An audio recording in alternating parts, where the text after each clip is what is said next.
Mi chiamo Paola Gortan. Fin da bambino ho respirato l'arte, vivendo accanto a un padre incisore, pittore e scultore. Nel 1992 ho visitato la scuola mosaicisti di Spilimbergo, me ne sono innamorata e iscrittami ho frequentato per 3 anni il corso. Diplomatami maestra mosaicista, ho iniziato la mia collaborazione, la mia gavetta, con numerosi artigiani della zona e successivamente nel 2000 ho aperto il mio laboratorio, permettendo così di gestire in autonomia la propria attività creativa e la collaborazione con altri artisti e architetti. In primo fra tutti mio padre, grazie al quale ho potuto tradurre in mosaico un'intera abside di una chiesa qui vicino, un ciclo di 24 vetrate con smalti trasparenti e resine e persino una nicchia per un campanile.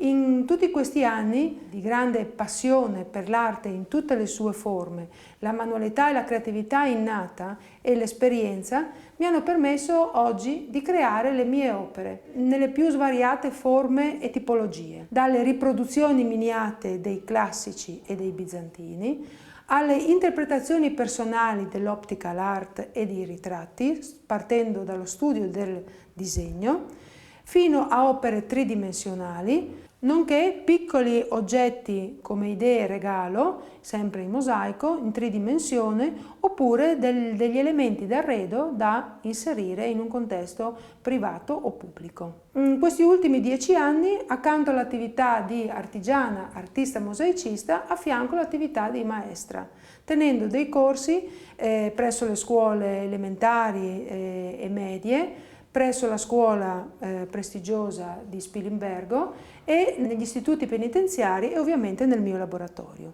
cercando di trasmettere questa grande passione ai piccoli e agli adulti. Nel corso con i più piccoli la prima cosa che affronto è la spiegazione di che cos'è un mosaico, e cioè un puzzle di tanti elementi differenti che insieme vanno a formare un'immagine.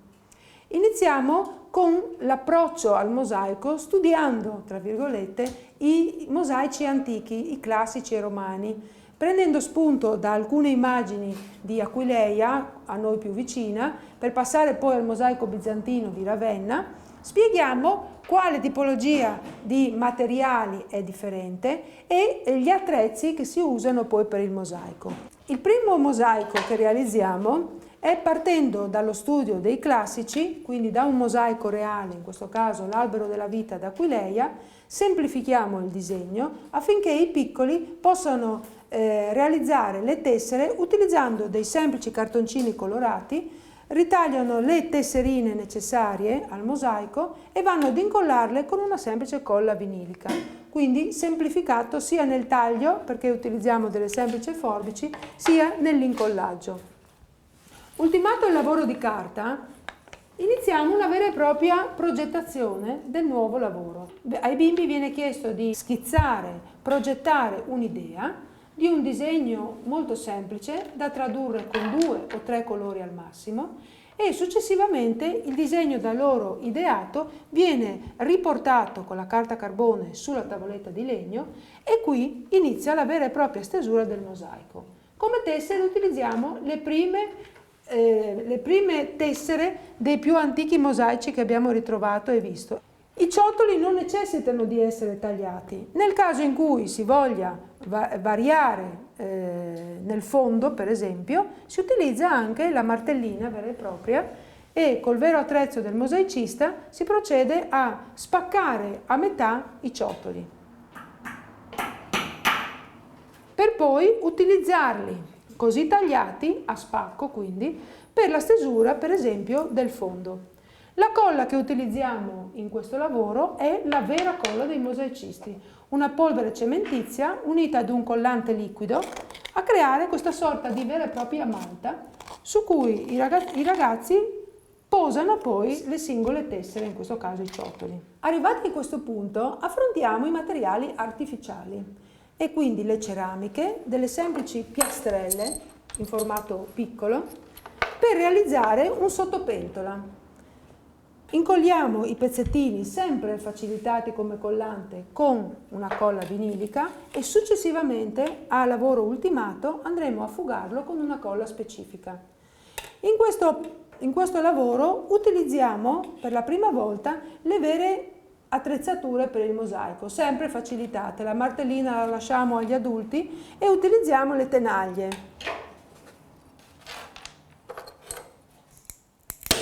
Il taglio viene facilitato e non risulta pericoloso e aiuta i più piccoli a poter tagliare su misura i pezzettini previsti nel disegno sottostante. La seconda variante all'utilizzo di materiali artificiali è l'utilizzo di pasta vitrea, delle piastrelline di pasta di vetro 1x1, quindi più piccole in forma ridotta, che i più piccoli andranno ad incollare direttamente su un semplice vaso di coccio. Quindi creeremo un rivestimento originale partendo da un disegno da loro scelto, da me poi semplificato, in questo caso il gatto o il granchio o altri decori più o meno semplificati, vanno a ricopiare come in una semplice cornicetta con i quadrettini di vetro, incollandoli semplicemente con della colla vinilica. In questo caso, dove necessita, si inizia ad usare le tenaglie, semplificato anche qui il taglio, non con la martellina, per tagliare o a metà o a triangolo i nostri quadrettini.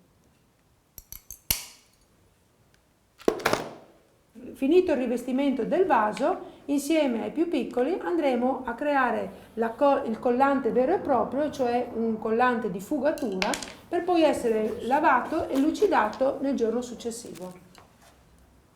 Nel corso con gli adulti l'obiettivo che mi pongo è quello di far conoscere le diverse tipologie del mosaico, i diversi materiali e l'utilizzo degli attrezzi veri e propri, e cioè la martellina. Partiamo dallo studio graduale dei classici per passare ai bizantini, ai moderni e contemporanei. Nello studio dei classici si parte da una riproduzione, come pure nei bizantini, da un disegno di un mosaico già esistente, in riduzione per facilitare il taglio. Si parte con il taglio con la martellina sul ceppo dei singoli pezzi e poi l'incollaggio direttamente con la colla a base cementizia direttamente sul bozzetto in questione.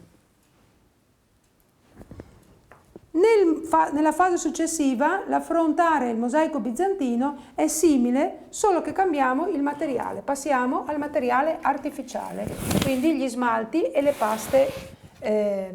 paste vitree e l'oro soprattutto. Si parte da un disegno iniziale, si trasporta il disegno su una tavoletta di legno e successivamente il taglio del materiale nel formato voluto e l'incollaggio diretto sulla tavoletta.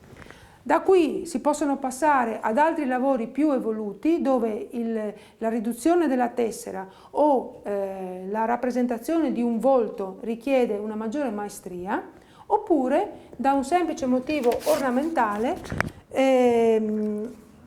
passiamo all'inserimento del mosaico in un oggetto d'arredo, in questo caso un semplice specchietto. Per i più esigenti affronto volentieri la preparazione dei disegni. Da un qualsiasi loro progetto o bozzetto c'è la fase preparatoria del disegno. Viene affrontato con una carta velina sul bozzetto originale, evidenziate le aree di colore e successivamente utilizzato il disegno per la realizzazione del mosaico.